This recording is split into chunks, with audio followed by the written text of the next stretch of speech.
yes or no question. Your colleague in the Senate, Mark Warner, said on Monday, I believe, that everybody in Congress should be fired if they can't come up with a deficit deal. Agree or disagree? I think he was speaking for himself.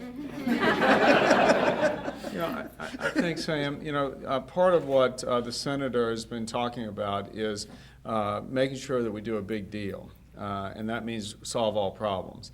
We're all trying to solve all problems, and in fact, we want to address the issues before us. It's unfortunate the super committee failed. The super committee had a statutory charge of a certain amount of savings to complete and failed.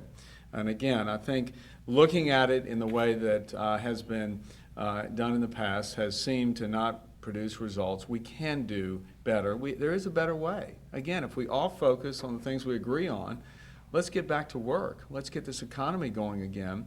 And I do think that having been through all this, I'm hopeful that folks like Bobby and I and others can become the exception, that we are working together and produce results. So to follow up with them, then I guess your answer is no, you disagree with Well, that. one of the things we're going to have to do is make choices. We have priorities, and I think with the automatic cuts, with the expiration of the tax cuts, we can decide what we want to do on a priority basis. And I think you can get to $4 trillion in deficit reduction if you just go through a process. And there'll be disagreements, but let's vote on something.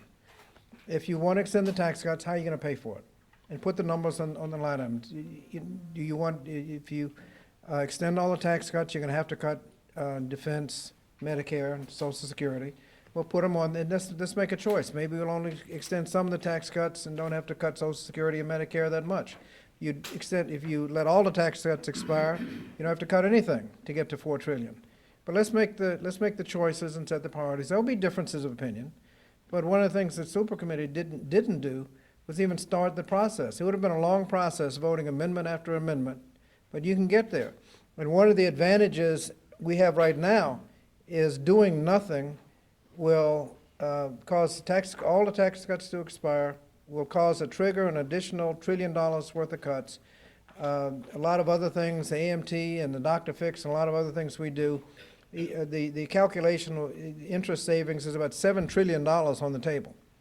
Well, as we spend that, let's just go back to PAYGO and set the priorities. And I think it will be a lot easier, quite frankly, to get to $4 trillion starting at $7 trillion and spending money than starting at zero and trying to cut up to $4 trillion. So I think we're actually, in my judgment, more likely to come to some decisions, but we'll have to make some choices. And when we never got to making the choices.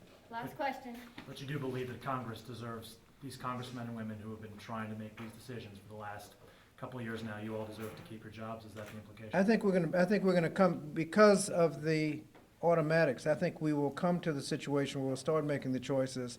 And I think we have a real good chance of actually achieving $4 trillion in deficit reduction now. Thank you. Thank you very much. Everybody have a happy and safe Thanksgiving. Absolutely. Thanks for being here, everyone. Thank you. All right, can we It's a walk lot in? easier to spend down to $4 trillion than cut up to $4 trillion.